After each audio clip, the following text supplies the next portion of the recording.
இந்த நிலம் வைக்கிறதுக்கு உடனே வைக்கணுங்கிறதுக்காக இந்த கேட்டை வந்து எடுக்கிறதுக்கு பார்க்குறேன். ஓகே ஓகே ஓகே சரிங்க. அப்படி வந்தது தானுங்க பிரச்சனைங்க. அதை நான் கொடுக்க மாட்டேன்னு சொல்லும்போது தானுங்க இவனுக்கு வந்து நம்மளைய அடிக்கு தாக்குறாங்க. இது மாதிரியெல்லாம் பண்ணும்போது பண்ணிட்டானுங்க. நீ இந்த மேல் நீ இருக்க முடியாதுன்னு சொல்லி போட்டு நீ வந்து நான் தீயை வச்சு கொளுத்திடுன்னு சொல்லி போட்டு போகிறானுங்க. அதே மாதிரிங்க 4 நாளில் தீயை வைக்கிறானுங்க. அந்த ஒரு சூழல் அந்த மாதிரி தள்ளப்படுதுங்க மறுபடிங்க. அப்போ தள்ளப்படும் போது தானுங்க இது இருந்துட்டு இவன் வயசுக்கு அது டிப்ளமோ படிக்கும்போதுங்க. அப்போ நீங்கள் என்ன வயசு இருக்குது நீங்களே யோசிச்சு பாருங்கள். 12 10th 10 முடிச்சுட்டுங்க டிப்ளமோ கூட சேர்க்கணுங்க. அப்போ அதில் ஒரு 15 வயசுங்க. 15 வயசில் இவனுக்கு 16 வயசு இருக்குல்லன்னு வைங்களேன். அப்போ அந்த படிச்சுட்டு இருக்கும்போது தானுங்க மறுபடி வந்து இவனுக்கு வந்து மறுபடி வந்து இது இவனை கூட்டிகிட்டு தானே நான் ஒவ்வொரு இடத்துக்கு நான் போகிறேனுங்க அந்த கேஸ் கம்ப்ளைண்ட் பண்ணுற ஸ்டேஷனுக்கு. அப்போ இவனை இதெல்லாம் பார்க்குறானுங்க. மறுபடி பார்க்கும்போது அங்கே நம்ம என்ன கம்ப்ளைண்ட் கொடுத்தாலும் நியாயம் சொன்னாலும் அங்கே நியாயம் வந்து எடுபடுறது இல்லைங்க, புறக்கணிக்கப்படுறாங்க. கேட்கும்போது நல்லா இறக்கமாக கேட்குறாங்க. நான் போன விட்டு அந்த நடவடிக்கை எடுக்கிறது கிடையாதுங்க. அப்புறம் தான் இவன் சட்டத்தை படிக்கணுங்கிறது இவனுக்கு ஒரு எண்ணம் தோணுதுங்க. அப்போ அந்த கேஸ் எடுக்கலைங்க யாருமே. எடுத்தாங்க. இவனை ஊருக்குள்ளேயே உலா விட்டுட்டு பிடிக்கிற மாதிரி நான் சொல்லிட்டே இருக்கிறாங்க. பிடிக்க மாட்டேங்கிறாங்க. பண்ணுறாங்க. அதுக்கப்புறம் கடையை நீங்கள் மறுபடியும் வச்சுட்டீங்க. நடத்திட்டு தானே இருக்கணுங்க மறுபடியும். அப்புறம் அதில் அப்படி நடத்திட்டு இருக்கேன். அந்த இது கூட நான் டாக்குமெண்ட்ஸ் கூட இருக்குங்க. நாங்கள் அந்த எரிக்கப்பட்ட அந்த நக்கீரன் புக்கில் வந்தது கூட இருக்குதுங்க. நாங்கள் என்கிட்ட இங்கே தான் இருக்குங்க. நான் தொலாவி எடுக்கணும். போலீஸ் ஸ்டேஷன் வந்து ஐயோயோ ஏடுங்கய்யா அந்த கதையெல்லாம் கேட்குறீங்கய்யா, ரொம்ப கொடுமைங்கய்யா. நான் சம்பாதிக்கிறதோ இத்தினோண்டு குருவியாட்டங்க. இந்த பொருளாதாரத்தை எப்படி இவனுக்கு நான் நேரத்தை செலவழிக்கிறதுங்களா, என்னுடைய பொருளாதாரம் மீட்டுறதுக்கு செலவழிக்கிறதா, குறைஞ்சபட்ச பொருளாதாரத்தை வச்சு என் குடும்பம் நடத்துறதுங்களான்னு நீங்கள் நினச்சி பாருங்க. கொஞ்சம் இந்த கொடுமையில் வாழ்க்கையில் முன்னுக்கு வர முடியாதுங்க, வரவே முடியாதுங்க. இந்து மதத்தில் இருக்க வரையில் வரவே முடியாது. இந்து மதத்தில் வந்து நீங்கள் எவ்வளோ ஜில்லா கலெக்டராக இருந்தால் கூட ஒழிஞ்சு தானே வாழணும். ஒரு ஐஏஎஸ் ஐபிஎஸ் இருந்தாலும் சரிங்க, நீங்கள் எவ்வளோ பெரிய உத்தியோகத்தில் இருந்தாலும் சரிங்க, நீங்கள் ஒழிஞ்சு தான் வாழ்ந்துக்கணும். ஒழிஞ்சு தெரிஞ்சு வாழவே முடியாது இந்து மதத்தில். தெரிஞ்சிங்க அப்படின்னா அப்புறம் அவ்வளோதானுங்க. நீங்கள் உங்கள் அதிகாரமே போச்சுங்க, அதிகார பலமே போச்சுங்க. இல்லைங்க. அப்புறம் மறுபடியும் வந்து என்னை வந்து அதான் நீங்கள் மறுபடியும் வந்து என்னை கொல்லணுங்கிறத திட்டம் போட்டானுங்களே. என்னை கொல்லணுன்னு திட்டம் போடுறானுங்க. அதில் தான் வந்து ஒரு 15 லட்சம் ரூபாயாட்டு சேர்த்துறானுங்க. அந்த அவனுக்கு சந்தர்ப்ப சூழ்நிலை நீ எப்படி என்ன தோணுச்சுன்னு தெரியலைங்க, கொல்ல முடியாதுங்கிறத சொல்கிறாங்க. அப்போ தான் நான் கோயம்புத்தூருக்கு ஷிஃப்ட் பண்ணுறேங்க. நிறைய குடும்பம் ஷிஃப்ட் பண்ணுறீங்க. என்னை கொண்டு போயிங்க இந்த அப்போ தான் அதிகமான கிட்ட கொண்டு போயிங்க இவனை இந்த சமூகத்துக்காக பயன்படுத்துங்க அப்படின்னு சொல்லி போட்டு அந்த குடும்பத்தை அங்கே நான் கொண்டு வச்சுட்டுங்க. அந்த குடும்பத்தில் அங்கே போய் வீடு கட்டுறது சமாச்சாரத்தில் நான் சொன்னேன். அது இவனுங்க சொல்ல வேண்டியது இல்லையா. அந்த ஷிஃப்ட் பண்ணி விட்டுங்க. அதிகமான கிட்ட இந்த பையனை தத்து கொடுத்துட்டுங்க. ஆமாம் ஆமாம் ஆமாம் ஆமாம் அது சொல்லலாமா சொல்லுங்கள். சரிங்க. மறுபடியும் நான் கொண்டு போயிங்க லா காலேஜில் சேர்ந்துட்டானுங்க. மறுபடியும் அது பிற்பாடுங்க முடிச்சுட்டுங்க. அப்புறம் மறுபடியும் வந்து இந்த இவனை கொண்டு போய் மறுபடியும் வந்து அப்போவே நாங்கள் வந்து அதிகமான இந்த அமைப்பில் வந்து நான் இருந்துக்கிட்டு கேள்விப்பட்டுக்கிறேங்க. இந்த அமைப்புகள்லாம் வந்து நம்ம சமூகத்துக்கு வேலை செய்யுது அப்படின்னு. சமூகமெல்லாம் இந்த சமூகத்துக்கு வேலை செய்கிறது இந்த அமைப்புகளாக வேலை செய்யுதுன்னு சொல்லும்போது அப்போ மறுபடியும் இந்த தலித் விடுதலை கட்சி இருக்குதுங்க, மறுபடியும் எழுத்துத்தனையோ நம்ம அமைப்புகளாக இருக்குங்க. இருந்தாலும் நான் சரின்னு சொல்லி போட்டுங்க. அப்போ அதிகமான கிட்ட போயிங்க, ஐயா என்னுடைய பையனை வந்து இந்த சமூகத்துக்கு வந்து இந்த அமைப்புக்கு வந்து நான் தத்து கொடுத்துடணுங்க, நீங்கள் என்னை ஏற்றுக்குங்க அப்படின்னு சொல்லி போட்டு கொடுத்துட்டு வந்துடுங்க. அதுக்கப்புறம் கடையை போலீஸுங்க போகிறாங்க. போலீஸ் வந்துங்க. அப்புறம் என்ன பண்ணுறாங்கன்னு கேட்டீங்கன்னா என்னை வந்து அந்த என்னை கொல்றதுக்காக அந்த கேட்டு கொடுத்துலேருந்து அதுலேருந்து வந்து என் மேலே வந்து இவனுக்கு எல்லாம் அதிருப்தி ஆகிட்டு இவனை எப்படியாவது நம்மளை அடங்கி போக மாட்டேங்கிறானுங்கிற ஒரு எண்ணத்துக்கு உருவாக்குறாங்க அவங்க. அப்போ வரும்போது என்னை கொல்லலாங்கிறதுக்காக ஒரு 5 லட்சம் ரூபாய்ட்டு சேர்த்துறானுங்க. அந்த சந்தர்ப்ப சூழ்நிலையில் வந்து இவங்களால என்னை கொல்ல முடியலைங்க. என்ன நினச்சானுங்களே எப்படி நினச்சாலும் அது முடியலைங்க. சரின்னு சொல்லி போட்டு அப்புறம் இவனை இதுக்கெல்லாம் அடக்க முடியலன்னு சொல்லி போட்டு தான் அப்புறம் தான் நேராக கொண்டாந்து போலீஸ் ஸ்டேஷனவே நேராக என்னுடைய ஒரு ஷாப் நிறைவே கட்டுறானுங்க. அதை கட்டி முடிச்சுடணும் அப்படின்னா அவங்களுக்கு தான் அது நான் எவன் எனக்கு எதிரே நினைக்கிறேன் அதையவே நான் ஏனியாக பயன்படுத்திடுவேன் எப்பவுமே. அது நான் அந்த அளவுக்கு அப்படி தான் சுப்பு பண்ணிக்கணும். நான் அதனுடைய இதுகளை நான் வந்து அப்போல்லாம் வந்து நான் அதை பற்றி நான் வந்து அஞ்சவே மாட்டேன். இவனுக்கு கொண்டுக்குவானுங்க அப்படிங்கிறது மாதிரி இதெல்லாம் பண்ணிக்கவே மாட்டேன். ஒரு அச்சப்பட மாட்டேங்க நான். அப்புறம் சரின்னு சொல்லி போட்டு தான் சரின்னு சொல்லி போட்டு இவனை வந்து அங்கே தத்து கொடுத்து போட்டு நான் இங்கே வந்து வாரத்துக்கு ஒரு தடவை தான் நான் கிளம்பி போகணுங்க அந்த வீட்டுக்கு. வரும்போது இங்கே வேலை செஞ்சுட்ருப்பேன். இது இப்படி ஒரு காலகட்டங்க. அப்புறம் அந்த காலகட்டத்தில் தான் இந்த போலீஸ் ஸ்டேஷன் கொண்டு வந்து கட்டுறாங்க. இது கட்டிட்டு இதை இருந்துட்டு மறுபடியும் அவங்களுக்கு அந்த வர்ற இன்ஸ்பெக்டருங்க ஒரு வாரத்தை புதுசாக ஒவ்வொரு ஷிஃப்ட் ஆகும்போது எனக்கு டார்ச்சர் கொடுப்பாங்க. என்ன சொல்லுவாங்க? சத்தம் வருது, இது மாற்று அப்படிம்பானுங்க. அந்த நடவையில் மாற்றி இந்த பக்கம் நடவை திறந்து விட்டுனுங்க, சவுண்டு குறைட்டுன்னு சொல்லிட்டுங்க. ஒவ்வொரு இன்ஸ்பெக்டருக்கு அப்படி பண்ணுவாங்க. அப்புறம் மறுபடியும் அப்புறம் கொஞ்சம் 10 நாளைக்கு சும்மா இருப்பாங்க. அப்புறம் மறுபடியும் வந்து அந்த இது ஜன்னலை அதுக்கு மாற்றி வை அப்படிம்பானுங்க, இந்த சைலன்சர் ஒன்று வை அப்படிம்பானுங்க. இப்படியெல்லாம் எனக்கு ஒவ்வொரு டார்ச்சரும் எனக்கு கொடுத்துட்டே தான் இருப்பாங்க மறுபடியும் ஒவ்வொரு இன்ஸ்பெக்டர் வரும்போதுங்க. அப்புறம் மறுபடி அதுக்கேற்ற மாதிரி இவன் வக்கீலெல்லாம் ஆக ஆக ஆக ஆக ஆகும்போது மற்ற இவங்க வந்து வரும்போது ஓரளவுக்கு அடங்கி ஏடுங்கய்யா. இல்லைங்க, ஆக்சுவலாக நீங்கள் சொல்கிறதுல ஒரு ஸ்டோரியே இருக்குது. அப்படின்னா அதனால தான் வக்கீல் பக்கத்தில் உட்காந்துருக்காரு. ஆமாங்கய்யா.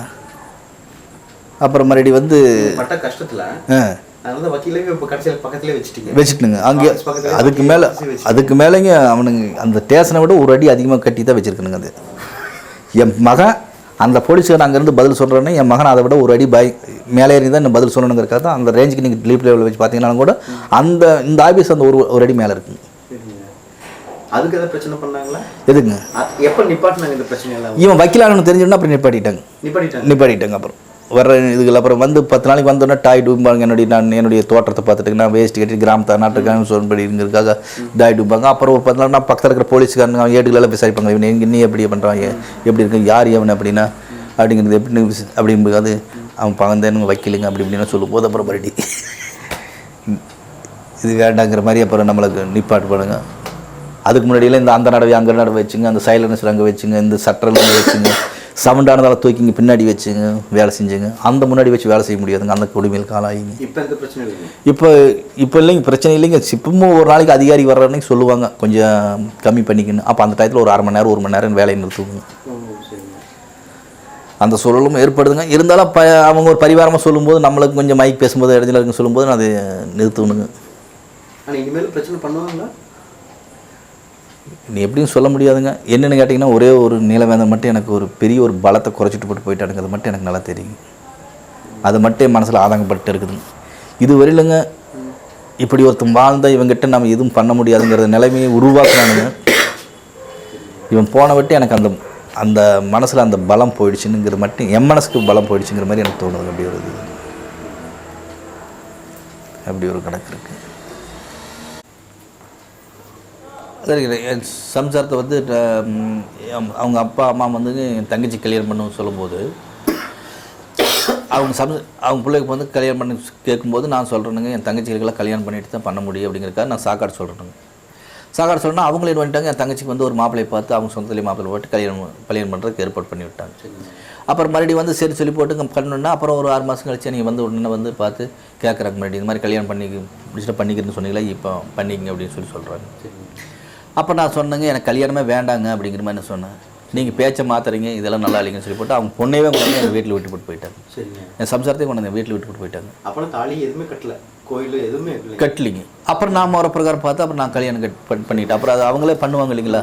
அப்புறம் அதெல்லாம் பண்ணி நான் கல்யாணம் பண்ணிட்டேன். அப்புறம் எனக்கு தோணுது வந்து என்ன கல்யாணம் பண்ணால் பரவாயில்ல, நம்மளுக்கு இனிமேல் குழந்தை வேண்டாம் அப்படிங்கிற ஒரு முடிவுக்கு நான் இருந்தேனுங்க.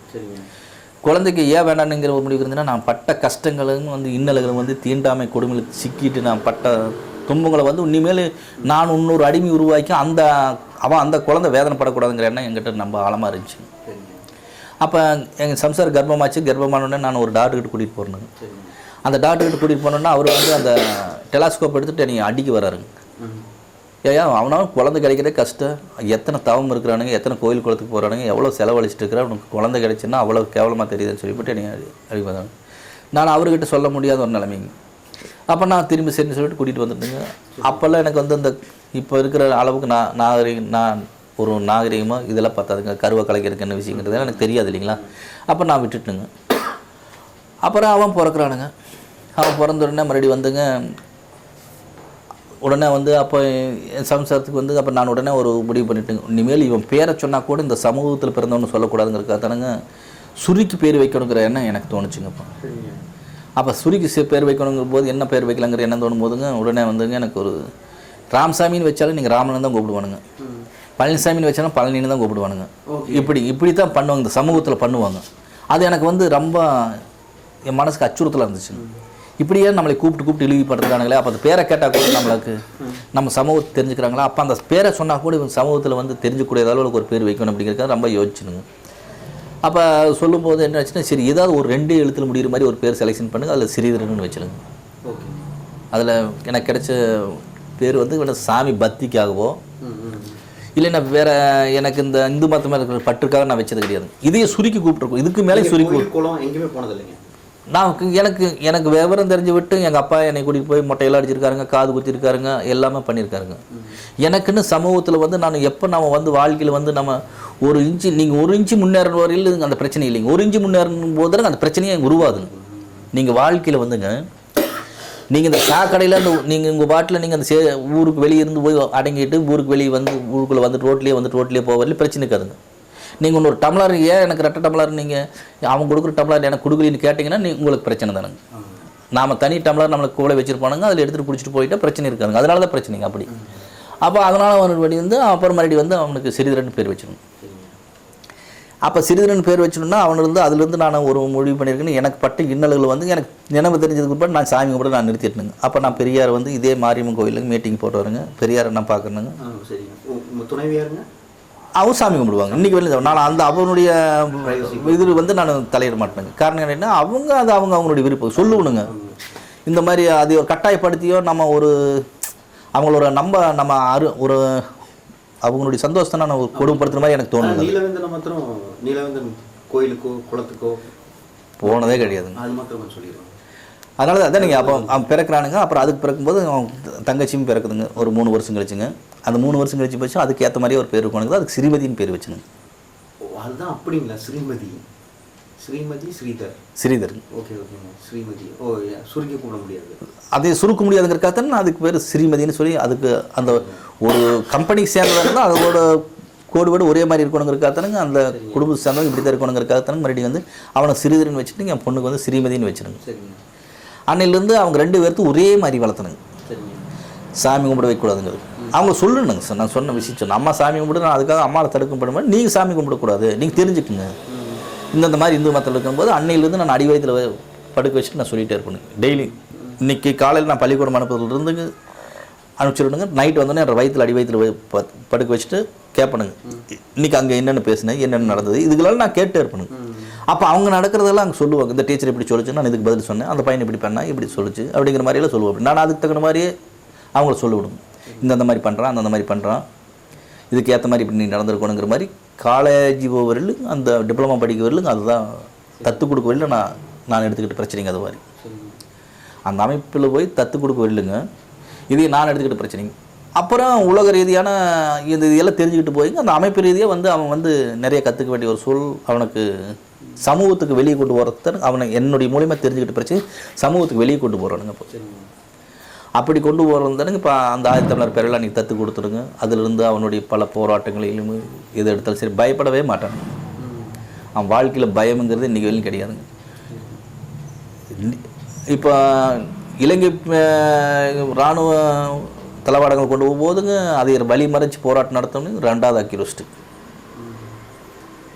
அந்த மாதிரி உங்களுக்கு இருக்குங்க. ரெடி எதை கண்டு பயப்பட மாட்டானுங்க. அதே மாதிரி போலீஸுக்கு நான் இன்றைக்கி வரலுங்க அவன் அரெஸ்ட் பண்ணுவேன்னு சொன்னான் அப்படின்னா அவங்ககிட்ட சொல்லும்போது நான் அதை சொல்லுவேன், போலீஸை கண்டு ஒளிஞ்சிட்டு நீ இருக்கக்கூடாது அப்படின்னு சொல்லணும். இருக்கக்கூடாது, என்னைக்கு இருந்தாலும் நீ அப்படி பயப்படணும்னா இருந்தால் நீ அந்த தப்பை செய்யாதன்னு சொல்லணும்.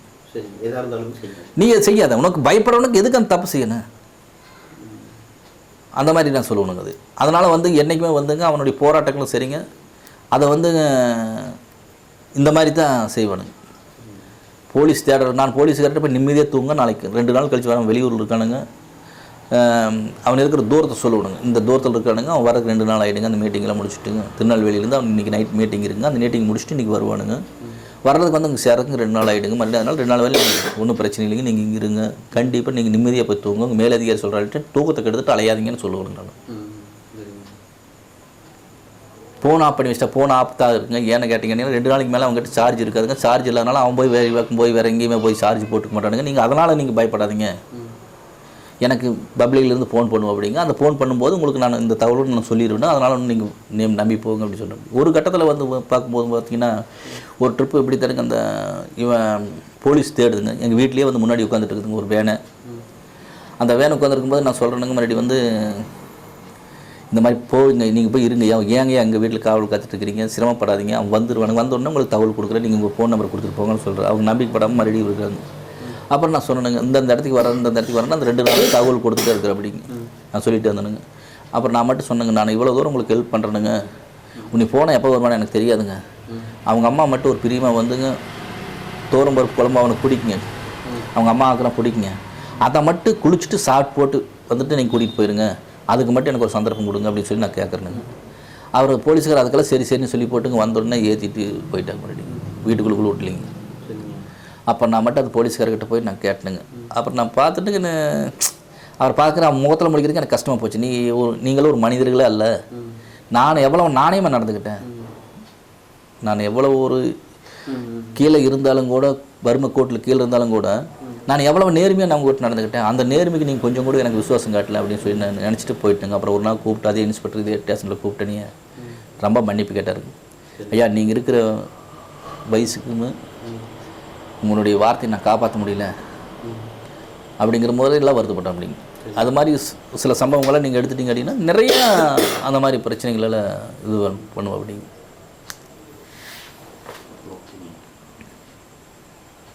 ரொம்ப தேங்க்ஸ்.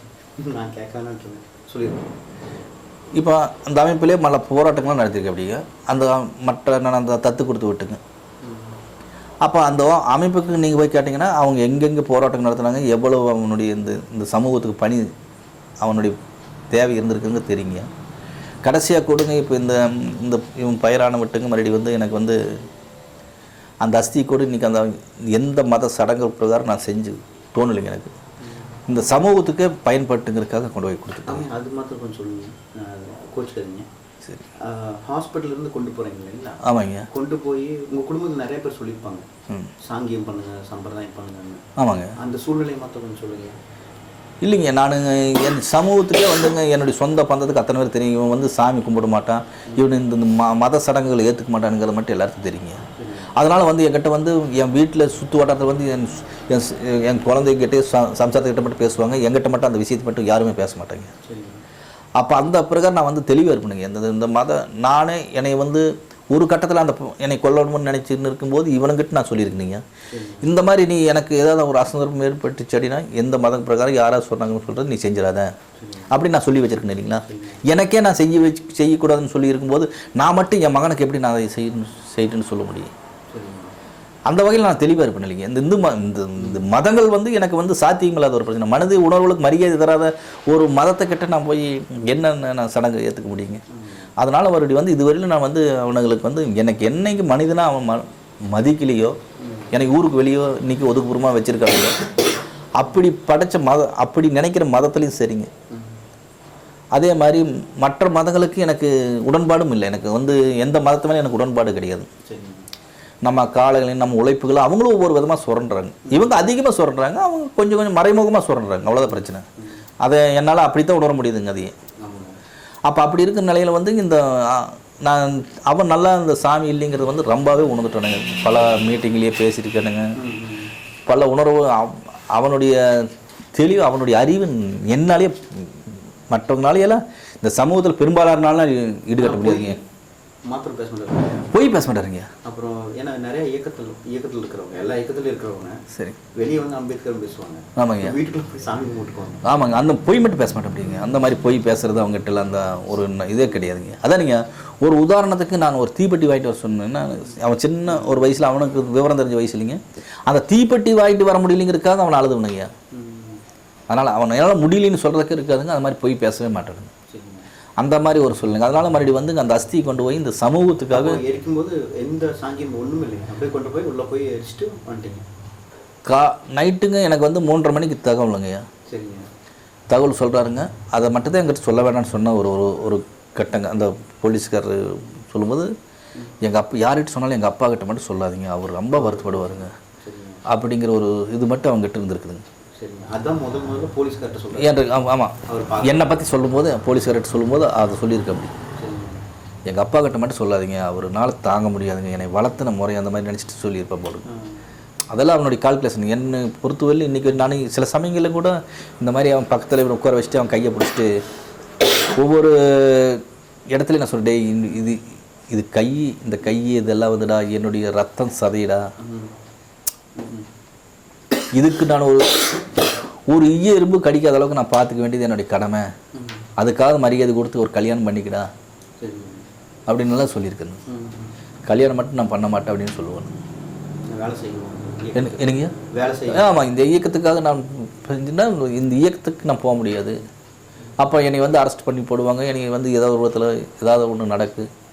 இப்போ ஒரு தடவை மகாலிங்கத்துக்கு விருது கொடுத்தாங்க, உங்களுக்கு தெரியுங்களே, தெரியுங்களா? அந்த மகாலிங்கத்துக்கு விருது கொடுக்குறதே தப்புன்னு சொல்லி பேசணும், அதே இதில் வந்து பேசியிருக்கேன் அப்படிங்க. இப்போது அவர் ஹாஸ்பிட்டலில் போகிறாங்க, சரி, உங்ககிட்ட பேசின ஒரே வார்த்தை அதுதாங்க, எங்கள் அப்பாவுக்கு தெரியப்படுத்தாது போலீஸ்கார்ட்ட தான் சொல்லியிருக்காருங்க. நான் பேசலிங்க, நான் பேசி வந்து நான் போய் பார்க்கும்போது முழுசாக கருகிட்டேனுங்க. சரி, அதனால் நான் வந்து அந்த ஆக்சிஜனு அந்த இது மட்டும் ஆக்சிஜன் மட்டும் வச்சுருக்கேங்க. அந்த பிராணவாயு வச்சுருக்கும்போது என்னால் அதை எடுத்துகிட்டு அவனை தொல்லை பண்ணி சாகடிக்கூடாதுங்கிற மட்டும் என்னுடைய மனசில் அன்னதை தோணுச்சு. சரி, உனி நம்மளுக்கு இவன் பிள்ளை இல்லை, நம்மளுக்கு மகனும் நம்ம இழந்துட்டோம், உனி அவனை சித்திரவதை பண்ணி நம்ம இருக்கிறதெல்லாம் தெரிஞ்சு நான் கேட்டு அவன் உயிரை போக்கடிக்கக்கூடாதுங்கிற எண்ணம் மட்டும் என் மனசில் அந்த இடத்துல ஆழமாக பதிஞ்சுதுங்கய்யா. அப்போ அதனால் வந்து நான் அவன் வந்து எதுவுமே நான் கேட்கலிங்க. மறுபடியும் நான் அப்படியே நேராக டாக்டர்கிட்ட வந்தேனுங்க. டாக்டர்கிட்ட வந்து விட்டு கேட்டனுங்க, இந்த மாதிரி என்னங்க இந்த மாதிரி இந்த பயிராகிற என் பையனுங்க ஏதாவது உழைக்க வைக்கிறதுக்கு சான்ஸ் இருக்குங்களா, என்னங்க கொஞ்சம் சொல்லுங்கய்யா அப்படின்னு சொல்லி கேட்கும்போது அவர் சொன்னாருங்க, ஊசி குத்துறது கூட இடம் இல்லைங்க, எந்த வகையிலும் நம்ம இப்போ காப்பாற்ற முடியாதுங்க அப்படிங்கிற மாதிரி சொன்னாருங்க. 90% தாண்டிட்டாருங்க, அதனால் ஒன்றுமே பண்ண முடியாதுங்க அப்படிங்கிற மாதிரி சொன்னாருங்க. அப்படியே சரிஞ்சு கீழே உட்காந்துட்டுங்க. நான் இதை பார்த்துட்டேன்னா என் சம்சாரம் வந்து அப்படியே வீட்டில் அப்படியே அவங்க கீழே விழுத்துட்டு அப்படிங்க. அப்புறம் எங்களை தூக்கிட்டு வந்து அந்த வேறு ஆள் வந்து இருக்க வச்சுட்டாங்க. 1 மணி நேரத்துலேங்க அவனுடைய சடலம் வந்து அந்த தள்ளு வண்டியில் வச்சு தள்ளிட்டு போகிறாங்க சாவக்கடை. அதை பார்க்கணுங்க, அதுதான் பார்த்தேன். போகலி, ஆனால் அதெல்லாம் கொடுத்துருக்குறாங்க. நான் போகல, கொடுத்துருக்கிறது ஐயா. அந்த தீயுட்டு எரியும் போது மட்டும் வந்து அந்த ஒரு விஷயம் என்னன்னு கேட்டிங்கன்னா, இங்கேருந்து புறப்படி வந்து 1 மாதத்துக்கு முன்னாடியே இவனுக்கு வந்து இது பண்ணிக்கணுங்கிற எண்ணம் தோணி இருக்குது அவனுக்கு. அதில் ஒரு கட்டத்தில் பார்த்தீங்க அப்படின்னா இந்த ஒரு நண்பர்கிட்ட நீங்கள் என்கிட்ட இன்றைக்கி 1000 ரூபா நீங்கள் டொனேஷன் வாங்குறீங்க, இந்த டொனேஷன் நீங்கள் அடுத்த மாதம் எனக்கு திருப்பி தர வேண்டியது வரும் அப்படின்னு சொல்லியிருக்கு அப்படிங்க ஒரு நண்பர்கிட்டீங்க. அதே மாதிரி பூனை ஒப்பந்த நாள் செய்யணுங்கிறதா இவனுடைய கணக்கு இருந்திருக்குதுங்க. அந்த பூனை ஒப்பந்த நாளும் இவங்களால எதை தவிச்சிட்டு விட்டுட்டோம் அப்படிங்க. அந்த திலீப்பினுடைய நினைவு நாள் அன்றைக்கி இது செஞ்சிடணுங்கிறதுக்காக ஒரு முடிவு பண்ணிட்டு தானுங்கய்யா. அவனோட ஐடென்டி கார்டு, லைசன்ஸு, அப்புறம் மறுபடி அந்த செல்ஃபோனு, சிம் கார்டெல்லாம் எடுத்து ஒடிச்சு வச்சுட்டுங்க. அங்கே ஒரு லெட்டருங்க, ஒரு லெட்டர் வண்டியில். அந்த வண்டியிலும் கூட இன்றைக்கி வரலுங்க அவன் வண்டியில் ஓட்டிருக்க வண்டி பெட்ரோல் துணைன்னு தான் எழுதியிருப்பானுங்க. பெட்ரோல் துணை அவன் வண்டியில் பார்த்தீங்கன்னா இன்றைக்கி வந்து அவனுடைய இது பெட்ரோல் துணை தான் எழுதியிருக்கானுங்க அந்த வண்டியில். அப்போ அப்படி போய்த்தானுங்க மறுபடியும் போய் இந்த மாதிரி பயிராயின்னு இருக்கு அப்படிங்க. அப்போ இதில் நீங்கள் சொன்னது ஒரு முக்கியமான விஷயம் என்னென்னா, காலையில் சொன்னதுங்க, இப்போ அவர் இறக்கும் எப்பவுமே அவர் செய்யறதா இருந்தால் ஒரு முடிவெடுத்தாருன்னா கண்டிப்பாக மாற்றவே மாட்டார். இப்போ அந்த இடத்த சூஸ் பண்ணது கூட கண்டிப்பாக போயிடணும் அப்படின்னு சொல்லிட்டு தான். ஆமாங்க, அது கொஞ்சம் அப்படியே சொல்லிடுங்க. எப்படின்னு கேட்டிங்கன்னா அவனுடைய எப்பவுமே வந்துங்க அவனோட இன்றைக்கி சரி நமக்கு அவன்கிட்ட இருக்க 2 பேர்த்துக்கு எங்கள் 2 பேர்த்துக்குள்ள பழக்கங்க என்னென்னு கேட்டிங்கன்னா, நாங்கள் 2 பேர் பேசிக்கிறது ஃப்ரெண்டு மாதிரி பேசிக்கிறது. நீ என்னையை வெட்டுறதா ஒரு கட்டத்தில் என்னையை நீ கொல்றதா இருந்தாலும் கூட அவங்ககிட்ட நான் சொல்கிற வார்த்தை, நீ என்னை கொல்றதா இருந்தாலும் கூட ஒரு 10 நிமிஷம் யோசி. அப்படி வெட்டப்படுறதுனுடைய சூழ்நிலை உனக்கு ஒரு முடிவாயிடுச்சுன்னா அதை பற்றி நீ கவலைப்பட்டு அழுகிறதோ இருக்கக்கூடாது அப்படின்னு தான் சொல்லணுங்க. அதே மாதிரி தான் விஷயத்துலங்க நான் ஒரு விஷயத்து இல்லைங்க 2 பேர்த்துக்கு உடன்பாடு அது. எனக்கு ஒரு விஷயத்தை யோசிக்க மாட்டோங்க, யோசித்து ஒரு முடிவு எடுத்துட்டோம்னா அதில் வந்து மாறவே மாட்டோங்க. அதை கண்டிப்பாக அதை செஞ்சுருவோங்க. அது யாருக்கிட்டையும் நம்ம சொல்ல மாட்டேன். உங்களுக்கு காலையில் நான் சொன்னது போலதும் கூட மறுபடியும் நீங்கள் பார்த்தீங்க அப்படின்னா நான் ஒருத்தனை வெட்டும்போதும் கூட அந்த சூழ்நிலை தான் தள்ளப்பட்டுங்க. அது இல்லை அந்த அதனால் நீலவேந்தன் தோழர் வந்து அந்த இடத்த சூஸ் பண்ணதுக்கு உங்களுடைய அண்டர்ஸ்டாண்டிங்? அவன் வந்துங்க எப்படின்னு கேட்டிங்கன்னா நீலவேந்தன் வந்து நம்ம இந்த முடிவு எடுத்துகிட்டு இது இறுதி முடிவாக இருக்கணுங்கிற கால்குலேஷன் அவன் மனசுக்குங்க. அப்போ நம்ம யாரையும் காப்பாற்றிடக்கூடாதுங்கிறதுக்காகத்தானே அந்த பப்ளிக்கில் போய் அவன் செய்யலைங்க. அப்போ எப்படியாவது இந்த தாக்கத்தை வந்து இந்த 6% இடஒதுக்கீடு தாக்கத்தை நம்ம வெளியே கொண்டு போகணுங்கிற எண்ணம் மட்டும் அவங்ககிட்ட ஆழமாக பதிஞ்சிட்டு இருந்திருக்குது. இப்போ சில சமயத்தில் கூட சொல்லியிருக்காங்க, மறுபடியும் 100 பேர் தோட்டு நான் தீ குளிப்பேன், இந்த பிரச்சனை இந்த மாதிரி இதாகலைன்னா அப்படிங்கிற மாதிரிலாம் மீட்டிங்லையும் கூட அங்கே பேசியிருக்கு. அப்படி அந்த வகையில் தானே மறுபடியும் இந்த தாக்கத்தை நம்ம வெளியே தரும்போது நாம் அது முதல் விதையாக நாம் இருக்கலாமேங்கிற எண்ணம் இவங்ககிட்ட இருந்திருக்குதுங்க. அதனால தான் வந்துங்க அந்த மறைவான இடத்துக்கு போய் இவன் செஞ்சுருக்கிறதுக்கு காரணம் அது ஒரு பிரச்சனைங்க, பெரிய பிரச்சனை. இப்போ பப்ளிக்கில் செஞ்சுருந்தாடினாங்க எப்படி இருந்தாலுங்க அந்த பெரியார் சில கட்டி பெரிய பப்ளிக்கில் பண்ணியிருந்தாங்கன்னா அணைச்சிருப்பாங்க. அப்போ அரை குறையாக இருந்துச்சு அப்படின்னா இந்த அவனுக்கு வேறு விதமாக தானே இருக்கு மாட்டீங்க. அவன் வந்து தப்பிச்சிருக்கலாங்க. அரை குறையான பிரச்சனையாக போயிடுச்சு அப்படின்னா அது வாழ்நாள் முழுவதும் அவனும் கஷ்டப்பட வேண்டியது இருக்குது, சமூகத்துக்கு பிரயோஜனப்படுற மாதிரி இருக்குங்கிற மாதிரி இருக்கு. எப்பவுமே சொல்லுவானுங்க என்கிட்ட, என்னைக்கு இருந்தாலும் இந்த சமூகத்துக்காக நான் பிரயோஜனப்படணும் இருக்கணும் அப்படிங்கிறத மட்டும் ஆழமாக சொல்லிகிட்டே இருப்பேன். அப்படிங்க இந்த சமூகத்துக்கு பிரயோஜனப்படுற மாதிரி இருக்கணும், இந்த உடலும் ஆவியுமே. நான் இந்த இதை கேட்கும்போதுங்க சொல்லுவேன், இந்த என்னுடைய ரத்த சதைடு அப்படின்னு சொல்லி கேட்கும்போதுங்க அதை சொல்லுவானுங்க, இந்த சமூகத்துக்கு தான் நான் அது பயன்படு, இந்த ரத்தம் சதை வீணாக பண்ண மாட்டானா அப்படின்னு சொல்லுவாங்க. பெரிய வாக்கியம். இந்த தலைமுறை தியாக தலைமுறை, அடுத்த தலைமுறை விடுதலை பெற்ற தலைமுறை, அதில் தான் இந்த நெட்லையும் கூட அதுதானே கொடுத்துருக்கு. அப்படி இந்த தலைமுறை தியாக தலைமுறையிட்ட அடுத்த தலைமுறை விடுதலை தலைமுறை ஆகிட்டு தானுங்க. நெட்லேயே வந்து ஒரு சின்ன குழந்தை பொம்மை படத்தை போட்டு அதுக்கிட்ட மயக்க காட்டிட்டு நிற்கிறது அதுதானுங்க. அப்படி தானே செஞ்சுருக்கானுங்க மறுபடி, அப்படித்தான் சொல்லுவோம் அப்படிங்க மறுபடி. அதனால் கடைசியாக வந்துங்க அந்த அஸ்தி வந்துங்க இந்த சமூகத்துக்கு என்றைக்கு இந்த சமூகத்தில் வந்து அவனுக்கு தத்து கொடுத்தோன்னா இந்த அஸ்தியும் கொண்டு வந்து இந்த சமுதாயத்துக்குன்னு கொண்டு போய் அன்றைக்கி கொண்டு போய் நாங்கள் எந்த சடங்கு சாஸ்திரங்கள் பண்ணாமல் படிக்கணும் நாங்கள் கொண்டு கொடுத்துட்டு வந்துட்டோங்க. பன்னீர்செல்வம் திராவிடர் விடுதலை கழகம் கோயம்புத்தூரில் வழக்கறிஞராக வந்து வேலை செஞ்சுட்ருக்கோம். தோழர் நீலவேந்தனை பற்றி சொல்லணும்னா சமூகத்தில் சிறு வயதிலிருந்தே அருந்ததிய மக்கள் அடியிலும் அடிமூட்டையான அருந்ததிய மக்களுடைய விடுதலைக்காக போராடிய ஒரு பெரிய ஒரு தோழர். அந்த தோழருடைய இழப்பு என்பது ஏற்றுக்கொள்ளவே முடியாத ஒரு இழப்பு. நீலவேந்தன் எங்களுடைய சமூக காலத்தில் நான் ஒரு 10 ஆண்டுகளுக்கு மேலாக நீலவேந்தனோடு எங்களுக்கு தொடர்பு இருக்குது. தொடர்ச்சியாக போராட்டங்களுக்கு எப்பொழுதுமே சிரித்த முகத்தோடு ஒரு நீல சட்டை என்பது என்ன நாங்களாம் போராட்டத்துக்கு தான் போடுவோம். அவர் தொடர்ச்சி அவரை எப்பொழுதுமே நீலவேந்தனை நீலச்சட்டையில் மட்டுமே பார்க்க முடியும். அந்தளவுக்கு தன்னுடைய கொள்கை மேல் உறுதியாக இருந்தார். எங்களுடைய பல்வேறு போராட்டங்கள் எங்களோடு கலந்து கொண்டு தோழர் சிரித்து முகத்தோடு சிறைக்கு போவார். சிறைக்கு வந்தாலும் கூட மகிழ்ச்சி நம்ம சிறைக்கு போகலான்னு சொல்லுவார். இடஒதுக்கீட்டுக்கு எதிராக அமிர்த பச்சன் நடத்த ஆரக்ஷன் திரைப்படம் இங்கே தமிழ்நாட்டில் கோயம்புத்தூரில் வெளியிட்டப்போ தனி ஆளாக 2 பேர் சேர்ந்து பெரிய திரையை கிழித்து இந்த படத்தை ஓட்டக்கூடாது, இது இடஒதுக்கீட்டுக்கு எதிரான ஒரு படம் சொல்லி சிறைக்கு போனார். அதே போல் எங்களுடைய 2009 இங்கே தமிழர்களை ஈழத்தமிழர்களை கொத்தாக குன்று குவித்த சிங்கள இராணுவத்திற்கு இந்திய அரசு ஆயுதங்கள் கொண்டு போனாங்க. அந்த ஆயுதங்கள் கொண்டு போகும்போது எல்லா முற்போக்கு அமைப்புகளெல்லாம் சேர்ந்து கோவை நீலாம்பூரில் மிகப்பெரிய ஒரு போராட்டத்தை நடத்திய போது அந்த போராட்டத்தில் தானும் கலந்து கொண்டு இலங்கைக்கு சென்ற ஆயுதங்களை இந்திய இராணுவத்தை அடித்து துரத்திய போராட்டத்தில் தோழர் நீலவேந்தனும் கலந்து கொண்டு சிறையில் 100 நாட்களுக்கு மேலாக சிறையில் இருந்தார். அதே போல் இங்கே மகாலிங்கம் என்கிற ஒருவர் இருக்காங்க. இந்த மகாலிங்கம் மிகப்பெரிய ஒரு தலித் மக்களுக்கு எதிரான நிலைப்பாட்டை கொண்டிருப்பார். பொள்ளாச்சியில் ஒரு கல்லூரி கூட தொடங்குறதில்ல, ஒரு அரசு கலைக்கல்லூரியில் தொடங்குவதில்லை, அவருடைய தனியார் கல்லூரிகள் தான் பொள்ளாச்சி சுற்றி இருக்கிறது. அவருக்கு ஒரு பாராட்டு விழா கோவையில் நடந்த பொழுது அதை தன்னந்தனியாக பொள்ளாச்சியில் ஒரு கலைக்கல்லூரியை கூட தொடங்குவதற்கு அரசு கல்லூரிகளை தொடங்குவதற்கு இந்த மகாலிங்கம் தடையாக இருக்கிறார்னு சொல்லி அவருடைய பாராட்டு விழாவில் துணிச்சலாக ஆயிரக்கணக்கான மக்கள் அங்கே இருந்தாங்க. அவங்க நினச்சா இன்றைக்கி நீலவேந்தனை என்ன தாக்குதல் நடத்தி கொண்டு கூட இருக்கலாம்.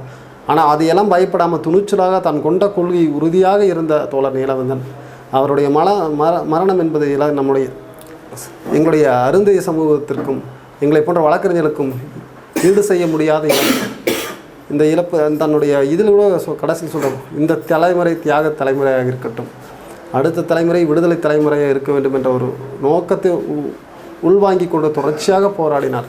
அந்த தோழர் நம்முடைய இல்லை. ஆனால் அந்த தோழர் கொண்ட கொள்கையின்படி நாம் அருந்ததியருடைய உள்ளிட ஒதுக்கீட்டை 6% நோக்கி அனைத்து இயக்கங்களையும் தோழர் காட்டிய புரட்சிகரமான பாதையை அவர் சொன்ன கொள்கையை வழிகொண்டு நாம் போராட்டங்களை தொடர்ச்சியாக எடுத்து செல்ல வேண்டும். அப்பொழுதுதான் ஈழவேந்தன் என்ன விரும்பினார், அந்த விடுதலைக்கு நாம் போராட வேண்டும் என்பதே என்னுடைய நோக்கம். அவருடைய சட்டத்தில் நிறைய பேர் ஒத்துக்க இல்லை, ஒருத்தருடைய மரணம் என்பது அவருடைய மரணம் தருவாயில் டையிங் டிக்ளரேஷன் கொடுக்குறாரு. மரண வாக்குமூலம் கொடுக்கும்போது கூட நான் இந்த அருந்ததி இடம் உள்ளிட ஒதுக்கீடு 6% வேணும், என்னுடைய மக்கள் எல்லாம் நிறைய பேர் படித்து சும்மா இருக்கிறாங்க, அதனால் நான் ஒருத்தருடைய 100% அவருடைய காயம் முற்றிலும் இறக்கும் தருவாயில் உயிர் துடித்து கொண்டிருக்கும் பொழுது கூட அருந்ததி மக்களுடைய அருந்ததி மக்களுடைய வாழ்க்கை நிலையை பற்றி பேசியவர். அந்த மரணத்தை கொச்சைப்படுத்துவது என்பது ஏற்றுக்கொள்ள முடியாது. அந்த கொச்சைப்படுத்துவர்களுடைய யோகியதை பற்றி நாம் பேசவே முடியாது. அவர்கள் கொச்சைப்படுத்தினாலும் தோழர் நீலவேந்தன் கொண்ட கொள்கை நாங்கள் ஏற்றுக்கொள்கிறோம். அவர் இடஒதுக்கீடுக்காக தான் உயிர் நீத்தார். அந்த இடஒதுக்கீட்டுக்கு தொடர்ச்சியாக போராடுவோம். இந்த கலைச்சரிகளை கூறுவதெல்லாம் நம்ம ஏற்றுக்கொள்ள முடியாது. திலீப்பினுடைய நினைவு நாளில் தான், திலீப்பன் நினைவு நாளில் நான் இந்த உயிரை இழக்கிறேன் உள்ளிட ஒதுக்கீட்டுக்காக தன்னுடைய ஈழ விடுதலை தொடர்ச்சியாக எல்லாமே ஈழ விடுதலை மட்டுமல்லாமல் பெண்ணிய விடுதலை, சாதி ஒழிப்பு, பல்வேறு விதமான ஒடுக்குமுறைகளுக்கெல்லாம் தொடர்ச்சியாக போராடிய தோழர் நீலவேந்தன். திலீப்பன் நினைவு நாளில் நீலவேந்தனுடைய நினைவு நாளில் எந்த அமைப்புகளும் வீர வணக்கத்தை மௌன அஞ்சலி எந்த அமைப்பும் செலுத்தலை.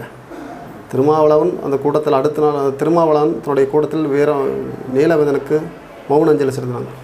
அதே நாள் நடந்துட்டு இருந்த வைகோ கூட திலீப்பன் நினைவு நாள் நடத்திட்டு சென்னையில் அன்றைக்கி நடந்தப்போ அவரும் மௌன அஞ்சலி மாநாட்டுக்கு பல்வேறு விதமான போராட்டம் தோழர் வைகோ அவர்களோடும் கூட தொடர்ச்சியாக நீலவேந்தன் பல்வேறு விதமான கூட்டங்களில் கலந்திருக்கிறார். தொடர்ச்சி ஈழ போராட்டத்தை பல்வேறு விதமாக தொடர்ச்சியாக ஆதரித்தவர்.